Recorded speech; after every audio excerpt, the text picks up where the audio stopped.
마음이라는 건 참 중요하지요. 아무리 좋았던 사이라 할지라도 마음에 문제가 생겨서 어떤 오해가 생기거나 의심이 생기면 그 관계가 점점 틀어지고 어려워지는 것들을 우리는 많이 보아왔고 경험해 왔습니다. 그 문제가, 이 마음의 문제가 잘 해결이 안 되면 결국은 원수처럼 그렇게 갈라지는 경우들도 있곤 합니다. 하나님과 우리와의 관계 또한 굉장히 이 마음의 문제와 밀접한 관계를 가지고 있습니다. 사탄이 아주 오래된 전략을 하나 가지고 있습니다. 에덴 동산 때부터 사용했던 전략인데요. 얼마나 그 전략이 오래됐고 또 비록 캐캐 묵은 그런 전략이라 할지라도 끝까지 이렇게 고수하는 이유는 항상 이 전략대로 하면 잘 먹히기 때문입니다. 그게 뭘까요? 바로 뭐를 건드는 걸까요? 마음을 건드는 것입니다. 하나님과 우리의 사이에 오해, 의심이 생기게 하면서 우리가 하나님을 신뢰하지 못하게 하고 우리가 하나님께 더 가까이 갈 수 없도록 만드는, 그게 바로 사탄의 아주 강력한 무기죠. 그래서 우리는 하나님의 마음, 하나님의 진심을 진짜 잘 알아야 이 사탄의 전략에 넘어지지 않고 승리할 수 있는 것입니다. 오늘 우리가 나누어 볼 이 로마서의 말씀은 하나님의 마음, 하나님의 의도를 우리에게 잘 보여주는 말씀입니다. 우리가 우리 주님의 마음을 잘 알아서 하나님에 대해 쌓여있던, 우리 안에 쌓여있던 그 오해들을 하나하나 풀어가는 시간이 되었으면 좋겠습니다. 우리 성도 여러분들은 하나님의 진심이 궁금하신가요? 왜 하나님께서 성도인 우리를 이 땅에 살게 하셨는지, 우리가 이 세상에서 무엇을 배우고 또 어떻게 살아야 하는지, 이 세상에 일어나는 수많은 사건들, 기쁨의 순간뿐만 아니라 어렵고 힘든 고난의 순간까지도 하나님은 왜 허락하셨는지 우리는 정말 궁금해하지요. 이 많은 질문들의 답을 얻기 위해서는 하나님의 마음, 하나님의 의도를 궁금해해야 하고, 그리고 성경에서 그 답을 찾아야만 합니다. 이 궁금증들을 가지고 오늘 본문의 말씀을 보면요, 로마서가 조금 더 깊이 열리는 그런 경험을 하게 되실 것입니다. 로마서는요, 사도 바울이 로마 교회에게 쓴 편지입니다. 로마 교회는요, 사도 바울이 개척한 교회일까요? 아니지요. 로마 교회는요, 사도 바울이 개척한 교회가 아닙니다. 사도 바울이 그 서신서에 보면은 자기가 세웠던 교회들의 어떤 문제가 생기면 그들이 복음을 잘못 이해해서 어떤 문제가 생기면 그 문제를 해결하고, 그리고 복음에 대해 오해했던 부분들을 풀어주면서 그렇게 어떤 포커스, 문제점을 향해서 서신서를 쓰는 경우가 많이 있습니다. 하지만 로마 교회는 사도 바울이 그런 목적과 의도를 가지고 쓴 책이 아니에요. 어떤 의도를 가졌냐면요, 사도 바울에게는 위대한 사명, 하나님께서, 예수님께서 주신 위대한 사명, 그 지상명령, 땅 끝까지 가서 복음을 전하는 그 사명이 가슴속 깊이 새겨져 있었습니다. 성도인 우리에게 모두 주시는 사명이죠. 그래서 사도 바울은 그때 당시에 땅끝이 어디였는지 아시나요? 우리는 이제 땅끝 하면 이렇게 감이 안 오죠. 이제 지구가 둥그니까. 그때는 그런 개념이 없었기 때문에 땅끝을 바로 스페인이라고 생각했대요. 그래서 스페인으로 가기 위해서 선교의 그 전략지, 선교 기점이 필요했어요. 그래서 로마 교회를 선교 기지로 세우기 위해서 펜을 든 것입니다. 우리가 땅끝까지 복음을 전하는 그 복음을 제대로 알아야지 증인이 되는 거잖아요. 그래서 사도 바울은 그 로마 교회에 복음을 제대로 설명해서 이 귀한 사역에 함께 동참하자는 마음으로 펜을 들었죠. 하지만 바울은 그 꿈을 이룰 수가 있었나요? 아니었죠. 이미 쇠사슬에 묶여서 그렇게 고난을 당하게 될 것을 여러 가지 사건을 통해서 암시를 받았고 말씀해 주셨기 때문에 사도 바울은 자기가 땅끝을 향해 그 로마를 향해 갈 수 없다는 걸 알았기 때문에 로마 교회에 편지를 쓸 때 정말 그 유서를 쓰는 마음으로 내가 정말 복음을 제대로 전해야겠다.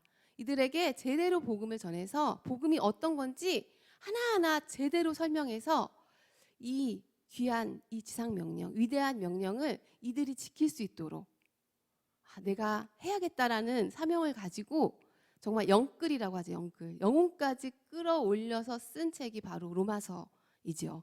그래서 우리가 로마서 하는 이유가 여기 있어요. 복음의 모든 것이 이 로마서 안에 가득가득 들어 있습니다.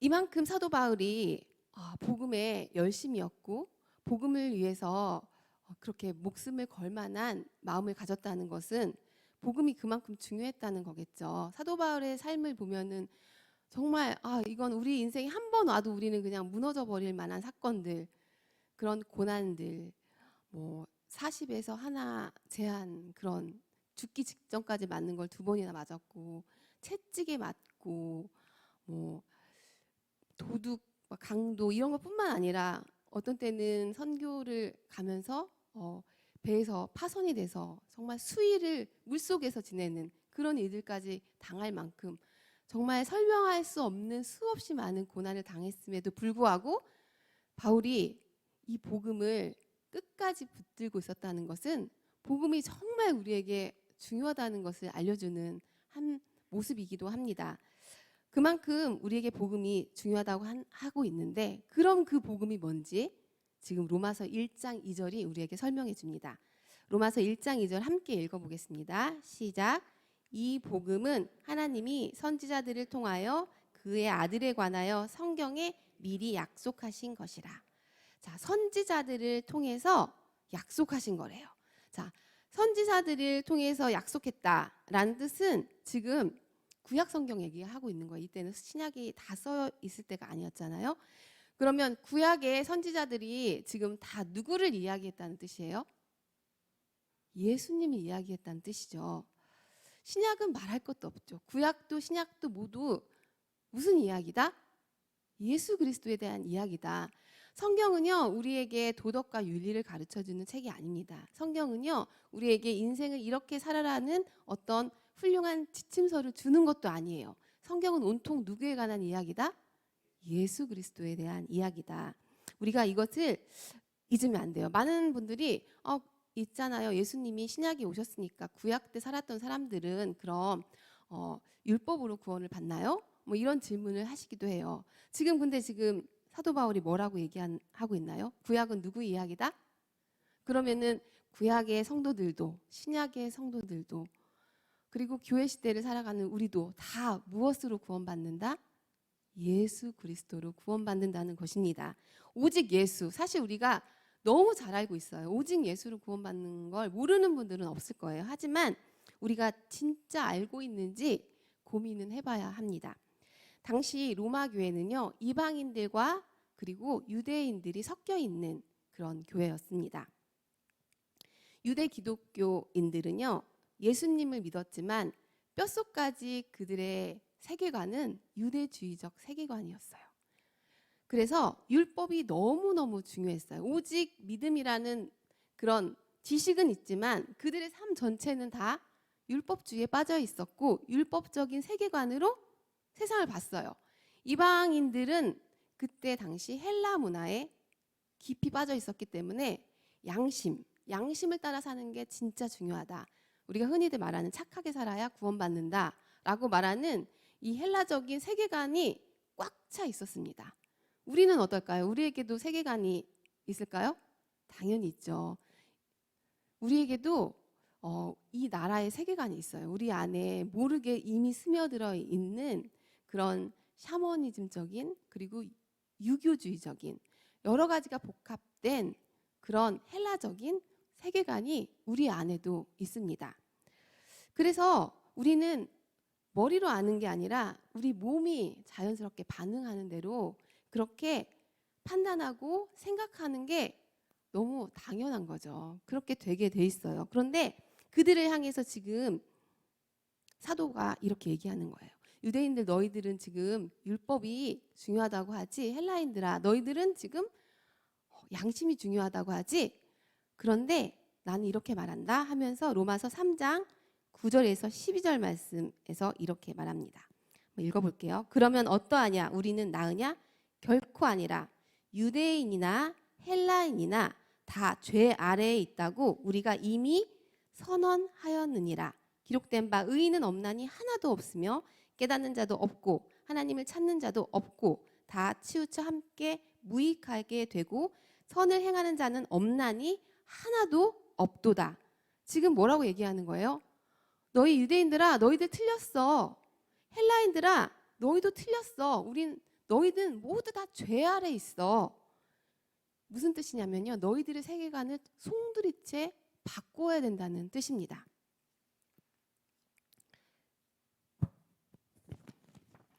그러면서 이렇게 말하죠. 21절, 22절 함께 읽어보겠습니다. 제가 읽어보겠습니다. 이제는 율법에 하나님의 한 의가 나타났으니 율법과 선지자들에게 증거를 받은 것이라. 곧 예수 그리스도를 믿음으로 말미암아 하나님의 은혜로 값없이 의롭다 하심을 얻은 자 되었느니라. 아멘. 자, 율법에 하나님의 한 의가 나타났대요. 이게 어떤 뜻이냐면요. 율법 말고 진짜 의가 나타났어. 하나님의 의가, 하나님의 의도가, 하나님의 마음이 지금 나타났어. 그런데 그 마음은 바로 예수 그리스도를 믿는 믿음이야 라고 말하고 있습니다. 그러니까요. 누구를 아는 게 가장 중요하다는 뜻인가요? 예수 그리스도를 아는 게 그게 바로 천국이고 예수를 아는 것이 하나님의 나라를 누리는 거라고 지금 새로운 패러다임, 은혜의 패러다임, 예수님의 세계관을 지금 제시하고 있는 것입니다. 그러면 어떤 분들은 또 이렇게 질문해요. 그럼 율법도 양심도 안 좋은 거예요? 그냥 맘대로 살라는 거예요? 아니죠. 율법을 통해서 양심을 통해서 우리는 누구를 봐야 된다? 예수 그리스도를 봐야 된다는 거예요. 예수 그리스도를 배우라는 거예요. 율법을 지키고 어떤 양심에 따라 좋은 사람이 되는 것, 그게 목적지가 아니라 예수를 알게 되면 그 사랑이 우리 안에서 넘치기 때문에 하나님의 열매가 맺히기 때문에 이웃을 사랑하는 방향으로 당연히 반응이 나올 수밖에 없죠. 그런데 만약 이 목적과 수단을 바꿔서 나는 양심을 지키는 걸 목적으로 할 거야. 난 착한 사람이 되고 멋진 사람이 되는 걸 목적으로 할 거야 라고 한다면 그거는요. 정말 무서운 또 다른 율법주의가 되는 거죠. 나의 가치를 챙겨 갖기 위한 율법주의로 빠지고 마는 것입니다. 이토록 예수를 아는 것은 중요합니다. 그럼 하나님께서 왜 굳이 이 세상을 만드시고 왜 이렇게 복잡하게 살아가면서 예수를 알게 하시는 걸까요? 도대체 이 세상을 왜 만들었는지 우린 참 궁금하죠. 어떤 사람은요, 어떤 신학자가 심심해서 만드셨다 이렇게 표현을 하는 걸 제가 들은 적이 있는데 말도 안 되죠. 심심하다는 것은 결핍이 생겼다는 뜻이잖아요. 그런데 하나님께 결핍이 생겼다? 그러면 하나님은 하나님이신가요? 그분은 하나님이 아니시죠. 전능하시고 완전한 분이 아닌 거예요. 그렇다면 그렇게 완전하시고 전능하신 하나님께서 왜 세상을 만들었을까? 자, 창세기 1장 26절에 힌트가 있습니다. 자, 앞부분만 제가 읽어보겠습니다. 하나님이 이르시되 우리의 형상을 따라 우리의 모양대로.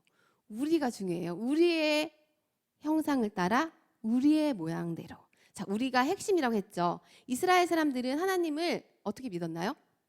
단일신으로 믿었어요. 그런데 여기에 지금 뭐로 기록이 되어 있죠? 복수. 그렇죠. 우리로 기록이 되어 있어요. 그래서 이 말씀은 수천 년의 논쟁거리를 던져 주었습니다. 바로 삼위일체에 대한 논쟁거리를 던져 주었죠. 세 명이면서 하나. 이것은요, 바로 천국의 개념이고요. 천국의 삶입니다. 완전한 연합, 완전한 하나됨. 하나님은 이 천국을 우리에게 주시기 위해서 하나님의 그 놀라운 연합 가운데서 우리와 하나 되는 그 연합 가운데서 이 천국을 누리게 하시려고 우리를 만드신 것입니다. 삼위일체 하나님의 그 연합이 얼마나 아름답고 얼마나 풍성하고 얼마나 행복한지 이 기쁨을 누구와 함께 나누자. 그래, 우리가 인간을 만들어서 우리가 그 이 기쁨을, 이 감격을, 이 영광을, 이 천국을 누리자, 함께 누리자라고 하셔서 우리를 창조하신 거예요. 저는 이 이야기 들었을 때 정말 가슴이 뛰더라고요.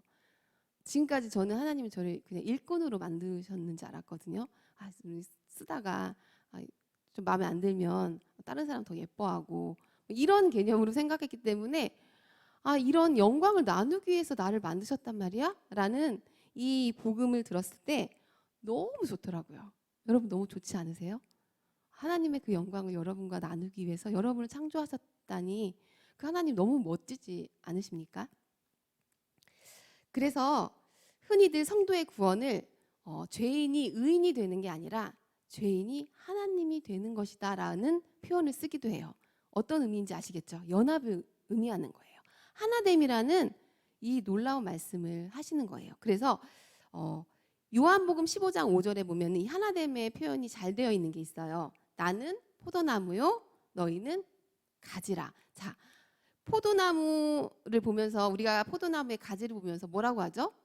포도나무라고 하잖아요. 포도나무를 보면서도 우리는 뭐라고 하죠? 포도나무라고 하죠. 포도나무와 가지는 하나예요. 그렇죠. 이렇게 주님께서 지금 연합, 하나됨을 우리에게 말씀하시는 거예요. 좋은 것을 나누고 싶은 마음, 나눌 때 더 커지는 기쁨 여러분 느껴보신 적 있으십니까? 이제 추억으로 좀 떠나보셨으면 좋겠어요. 추억. 우리의 그 행복했던, 우리 찰나와 같았지만 행복했던 그 사랑했던 때로 한번 추억을 회상해 보셨으면 좋겠습니다. 그 사람이 너무 커 보였잖아요, 그때는. 그래서 난 네가 원하는 건 뭐든지 할 수 있어 이런 마음이 있었던 적이 있으신가요? 온통 그 사람이 뭘 좋아할까? 이 사람에게 뭘 해주면 행복해할까? 이게 우리의 기쁨이었던 적이 있을 거예요. 정말 밤하늘의 별이라도 따다 주고 싶은 제 친구는요. 그래서 그 연애할 때 지금의 남편에게 진짜로 밤하늘의 별을 따다 달라고 했대요. 그랬더니 한아름 그 꽃다발 속에 별사탕을 딱 넣어가지고 이렇게 줬는데 너무 그걸 감격을 했다는 거예요. 여러분 되게 낭만적이죠. 별을 따다 달라고 하니까 별사탕을 딱 담아서 주는 그 사랑. 그때만 있는 사랑이죠. 그 후로 결혼해서 또 얼마나 또 티격태격 하면 싸웁니까? 왜 그럴까요?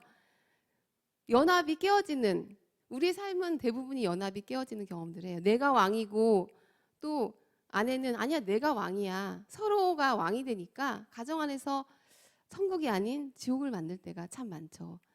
하지만 우리는 알잖아요. 그 찰나의 기쁨. 네가 내가 되고 내가 네가 되는 그 찰나의 기쁨을 압니다. 아담도 하와를 향해서 처음에는 뭐라고 했죠? 너는 내 살 중에 살이고 뼈 중에 뼈. 무슨 뜻이에요? 나는 너고 너는 나야. 우리는 하나야 라는 고백을 했어요. 하지만 하나님과의 연합이 깨지는 순간 아담은 하와를 향해 뭐라고 표현하나요? 하나님이 주신 저 여자 이제 나랑 하나가 되지 않았다는 걸 이야기하는 거죠. 연합이 깨어진다는 것이 너무 끔찍하죠. 그런데 하나님과의 그 연합, 하나님과의 그 사랑이 절대 깨어지지 않는 그런 영원한 하나님의 나라가 있다는 게 얼마나 우리에게 큰 소망이 되는지 모르겠습니다. 그럼 이렇게 생각할 수도 있어요. 그러면 이 좋은 것을 처음부터 주시지 우리를 만드시고 바로 천국으로 데려가시지 왜 굳이 이 세상에 두셨을까? 우리가 만약 천국을 천국으로 그냥 준다면 천국을 누릴 수가 있을까요? 연합이 깨어진 삶, 하나됨이 깨어지는 상실, 그것을 경험하지 않으면 참 하나됨이 어떤 것인지 우리는 절대 알 수가 없습니다. 천국이 어떤 곳인지 우리는 누리지를 못해요. 우리는 상실을 경험하고 그리고 깨어짐을 경험할 때 그리고 또다시 우리에게 다가오는 그 하나된 연합을 느낄 때야 이게 이렇게 행복한 거였구나 라는 걸 배우지 않습니까? 제가 어릴 때 엄마 저도 이제는 엄마한테 굉장히 짜증도 많이 내고 막내였기 때문에 아주 제 세상이었죠. 제 맘대로 하고 화도 많이 내고 그랬던 것 같아요. 근데 제가 좀 철이 든 순간이 있었어요. 저희 어머니께서 친정 이제 할머니 집에 며칠을 떠나셨어요. 어, 아버지와 대판 싸우시고 정말 보따리를 싸서 떠나셨어요. 그래서 며칠을 이제 엄마가 안 계신 집에서 지냈는데 그때 엄마가 이렇게 좋은 분이었구나. 엄마가 없다는 게 이렇게 슬프고 외로운 거구나를 제가 절절히 느꼈습니다. 제가 지금도 대문 밖에 나가서 그 먼 산 할머니 집에 있는 먼 그쪽을 바라보면서 하염없이 엄마를 불렀던 엄마 언제 오는 거야? 이랬던 기억이 나요. 엄마를 잃어보고 나서야 엄마가 그렇게 소중하다는 걸 그제서야 깨닫게 되더라고요. 우리가 철이 들었을 때, 우리가 참 좋을 때, 행복할 때 정말 철이 들면 너무 좋죠. 그런데 우리는 행복할 때 주님 저는 정말 죄인이네요. 정말 주님 은혜 없으면 안 돼요. 라고 고백하기가 쉬우세요? 아니면 정말 고난의 끝자락에서 내가 죄인인 게 보이기 시작하나요? 솔직히. 그죠? 우리는 고난의 때에 참 그것을 보게 되는 그런 존재인 것 같아요. 그래서 하나님께서는 이런 어려움들, 연합이 깨어진 죄의 세상을 우리에게 경험하게 하시는 것입니다. 인간에게 죄가 들어오고 연합이 깨지면서 모든 관계들이 깨졌죠. 그리고 인간은 그 깨어진 자리를 나의 가치로 채우려고 몸부림치기 시작했습니다. 그래서 파스칼의 팡세에서는 인간 모두에게는 하나님만한 구멍이 있다라고 얘기를 해요. 그 자리를 우리는 어떤 것들로 채우려고 하나요? 돈, 명예, 권력이기도 하고 때로는 가족이 되기도 하고 때로는 건강이 되기도 하고 어떤 즐거움과 쾌락이 되기도 합니다. 그게 때로는 종교가 될 때도 참 많습니다. 나는 충분히 괜찮아. 이 정도면 나 잘 살고 있어 라고 우리는 끊임없이 말하고 싶은 거예요. 하지만 하나님께서는 우리가 그런 상황들, 그 깨어짐의 상황 가운데 세상 사람들처럼 나 이만큼이면 잘 살고 있어. 나 이 정도는 괜찮은 사람이야를 보는 걸 원하는 것이 아니라 나 주님 없으면 진짜 안 되는구나. 나는 정말 죄인 중에 괴수구나 라는 고백을 그래서 은혜를 붙잡는 그 놀라운 행복을 누리시기를 주님은 기대하고 계신 것입니다. 주님은요 절대 성도의 손을 놓지 않으십니다. 우리의 손을 영원히 잡고 성도와 하나 되어 하나님의 그 영광을 그 감격을 누리기 위해서 이 땅에서 마치 우리의 손을 놓는 것 같은 그런 상황들을 경험하게 하시는 것입니다. 나는 반드시 너를 포기하지 않고 하나님의 나라에서 반드시 너와 영원히 함께 할 거야 라는 주님의 이 절절한 사랑이 우리의 삶 가운데 얼마나 많이 고백되어지고 있는지 우리는 들어야만 할 것입니다. 엄청 어려운 고난이 있어야만 하나님의 이 절절한 외침이 들린다고 생각하진 않았으면 좋겠어요. 왜냐하면요, 아이를 키우는 어머님들이라면 육아를 통해서도 우리는 얼마든지 그 하나님의 음성을 들을 수가 있습니다. 자식이 내 맘대로 되나요? 내 맘대로 안 되죠. 내가 주옥 같은 말씀을 아이들에게 전하면 아이들은 잔소리라고 치부하고 귀를 막습니다. 그런 아이들을 보면서 진짜 내가 이 애를 살려 죽여 이런 마음이 우리 안에 들지 않습니까? 그런 우리의 모습을 보면서 정말 내가 뭐라고 내 맘대로 안 되면 난 이렇게 화가 날까? 내 맘대로 안 되면 나는 이렇게 불쑥불쑥 혈기가 올라올까? 이런 모습을 보면서 나는 진짜 괴물이구나. 나는 주님의 은혜가 없으면 안 되는 거구나. 하나님의 음성을 들을 수가 있는 거예요. 자녀뿐만이겠습니까? 인간관계를 통해서 회사를 통해서나 어떤 친구 모임에서 통해서나 어떤 모든 관계 안에서도 내가 내 맘대로 되지 않게 되는 상황들, 그래서 거기서 부딪히는 모든 상황들을 통해서 우리는 하나님의 음성을 들을 수가 있는 거예요. 나는 이런 존재구나. 그치? 그런데 하나님께서 나를 하나님의 자리까지 올리신다고? 이게 우리에게 은혜로 다가오게 되는 거죠. 우리가 이런 눈으로 하나님의 진심을 조금씩 보았으면 좋겠습니다. 영원히 우리의 손을 놓지 않으시려고 잠시 잠깐 우리의 손을 놓으시는 주님의 그 사랑, 그 진심이 우리의 모든 상황들을 통해서 조금씩 보였으면 좋겠습니다. 물론 아프죠. 물론 괴롭습니다. 왜냐하면 내가 뭔지라는 고백, 내가 아무것도 아니라는 고백은 참 어려운 고백이에요. 내 삶을 부인하는 거잖아요. 그렇죠? 내가 살아왔던, 내가 쌓아왔던 것들을 주님이 미울 수도 있고요. 원망스러울 수도 있습니다. 제 친구 중에서 굉장히 알뜰하게 살림하고 절약하고 정말 허리띠를 동여 매면서 성실하게 살아온 친구가 있어요. 한 10년 동안 그렇게 해서 적금을 이제 타게 된 거예요. 얼마나 아껴가면서 적금을 탔으니까 좋았겠어요. 너무 설레이고 너무 좋고 이걸로 뭘 하지? 집을 살 때 보탤까? 여행을 갈까? 막 여러 가지 꿈에 부풀어서 있었는데 너무 이게 좋으니까 막 자랑을 한 거예요. 그 시어머니, 시아버지에게도 이렇게 해서 제가 이렇게 모았어요. 그런데 자기는 이런 기대를 했겠죠. 너 정말 알뜰하게 사는구나. 이렇게 보석 같은 애가 우리 집에 오다니 너무 고맙다. 너무 예쁘다. 이렇게 하실 줄 알았는데 막상 그 적금을 받았다고 하니까 그래? 나 돈 마침 필요했는데 잘 됐다. 다오. 이렇게 하신 거예요. 그래서요. 그 돈을 시아버지에게 뺏겼어요. 자, 이런 반응 나와야 됩니다. 우리 어머님들의 지금 우리 집사님들의 얼굴에서 분노가 지금 표출되고 있어요. 어떻게 이런 일이 이렇게 생각이 되죠. 그런데요, 지금 주님은 그것과 비교가 되지도 않는 우리의 살아온 인생 전체를 지금 차압하시는 거예요. 그게 지금 nothing이라고, 아무것도 아니라고 부정하시는 거예요. 그래서 우리는 주님 앞에 나한테 왜 이러세요? 라는 그런 몸부림, 그런 외침을 하게 되는 거죠. 그런데 죄인된 그 아버지, 인간된 아버지는 자기 이익을 위해서 그 통장을 내놓으라고 하지만 우리의 아버지신 하나님은 그런 분이신가요? 영원히 우리의 손을 놓지 않기 위해서 지금 우리가 붙잡고 있는 것들, 나의 가치로 붙잡고 있는 것들을 놓으라고 하시는 것입니다. 하나님의 영광을 우리한테 주기 위해서, 하나님의 그 천국을 우리와 함께 누리기 위해서, 하나님의 하나님됨 그 만족과 그 감격을 우리와 나누기 위해서 지금 여러분의 인생을 놓으라고, 여러분의 그 쌓아왔던 그 가치들, 그것들을 전부 내어놓으라고 주님은 말씀하시는 것입니다.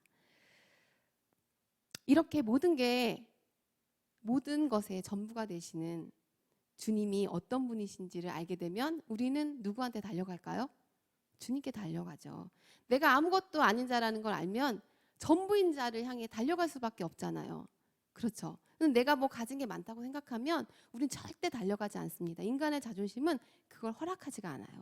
하지만 내가 아무것도 아니라는 걸 알면 그건 우리에게 항복을 요구하는, 하나님의 품으로 달려가게 하는 그런 상황이 되는 거죠. 죽어야 사는 자, 내 자아의 죽음을 깨달을 때 내가 죄인 중에 괴수라는 사도 바울의 고백이 나의 고백이 될 때, 나는 모태로부터 죄인이었습니다 라고 말했던 다윗의 절규가 우리의 절규가 될 때 거대한 은혜와 우리는 만나게 되고 진정한 그리스도와의 연합을 누리게 되는 것입니다. 우리 성도 여러분들은 이런 고백들이 뼛속 깊은 곳에서부터 나오시나요? 사도 바울의 고백이, 다윗의 고백이 여러분의 고백이십니까? 그래서 우리는 정말 이 고백을 하기 위해서는 예수님을 제대로 알아야 합니다. 이 복음을 제대로 알고 이 복음에 목숨을 거셔야 합니다. 성경에서 예수를 안다라고 말할 때 야다라는 표현을 쓰는데요. 이 야다는 나 예수님 알아요 이런 의미가 아니라 친밀한 부부관계 안에서 누려지는 사랑, 그 관계 안에서 누리는 그 신뢰, 그 기쁨, 그 암, 이것을 야다라고 합니다. 그렇다면 우리 성도님들은 진짜 예수님을 그렇게 친밀하게 사랑하십니까? 그렇게 예수님을 아십니까? 저는 따뜻한 사랑을 담은 영화를 좋아해요. 근데 그 줄거리의 전개들은 거의 비슷하죠. 처음에는 오해하고 그래서 티격태격 하다가 조금씩 그 사람의 진심을 알게 되죠. 그래서 어떻게 되나요? 진심을 알게 되면 오해가 벗겨지면 사랑에 빠지죠. 그런 영화들을 보면서 우리가 하나님에 대한 그런 오해들을 벗겨 나가서 이 하나님의 그 아름다우심에 정말 푹 빠져보면 얼마나 좋을까 이런 생각을 해요. 그리고 어떤 영화들은 결국 그렇게 힘들게 서로의 진심을 알았는데 이제는 한쪽이 시한부 인생. 너무 슬프잖아요. 정말 진작 알았으면 얼마나 좋았을까. 진작 알고 니네 정말 좀 그렇게 살지. 처음부터 그렇게 행복하게 살지. 이런 마음이 영화 드라마인데도 들잖아요. 하나님은 어떠실까요? 여러분들이 하나님 앞에 달려가지 못하는 수없이 많은 하나님에 대한 오해들, 성경을 제대로 알지 못하기 때문에 하나님에 대해서 잘 모르는, 그래서 하나님께 가기가 주저스러운 그런 것들을 바라보면서 얼마나 안타까워 하실까요? 이 천국, 이 세상에서 누릴 수도 있잖아요. 하나님의 나라는 이 땅에서도 누릴 수 있습니다. 그런데 우리가 이 오해 때문에 누리지 못하는 거예요. 그래서 하나님께서는 우리가 성경을 잘 알기를 원하십니다. 저는 성도님들이 다가오는 한 해에는 성경을 정말 많이 읽고 무엇보다도 질문을 많이 하셨으면 좋겠습니다. 이게 무슨 뜻이에요? 여기에는 예수님의 사랑이 어떤 마음이 담겨 있어요? 이런 질문들을 많이 하시고 성경을 읽다가 이해가 안 되는 부분들이 있으면 질문을 하셨으면 좋겠어요. 목사님께도 사역자들에게도 막 카톡을 하시고 문자를 하셔서 바로 전화하시면 바로 답을 못 드릴 때 저희가 민망하잖아요. 그러니까 톡으로 주세요. 저희가 공부해서 알려드리면 되니까. 그렇게 알려주셔서 질문하셔서 저희도 공부하게 만들어주시고, 그래서 주님을 더 깊이 알게 해주시고 성도님들도 그렇게 깊이 주님을 경험했으면 좋겠어요. 네, 그런 정말 꿈 같은 일들이 내년에 일어났으면 좋겠습니다. 저희도 성경 공부하고 싶어요. 저희도 예수님 알고 싶어요. 네, 지금까지는 성경 공부 개강하면 폐강이 되곤 했답니다. 왜 폐강이 됐을까요? 신청을 안 하셔서. 네, 이런 일들이 없고 정말 한 분 한 분이 제발 좀 해주세요. 우리 성경을 알고 싶어요. 예수님을 알고 싶어요. 라는 고백들이 우리 안에 정말 일어났으면 좋겠습니다. 그래서 하나님에 대한 그 오해, 잠깐 이 세상에서 손을 놓으시는 것처럼 보이는 수없이 많은 오해들이 있잖아요. 그게 사실은 영원한 그 나라에서 영원히 그 손을 놓지 않으시려는 하나님의 마음이심을 깨닫는 우리 귀한 성도님들이 되셨으면 좋겠습니다.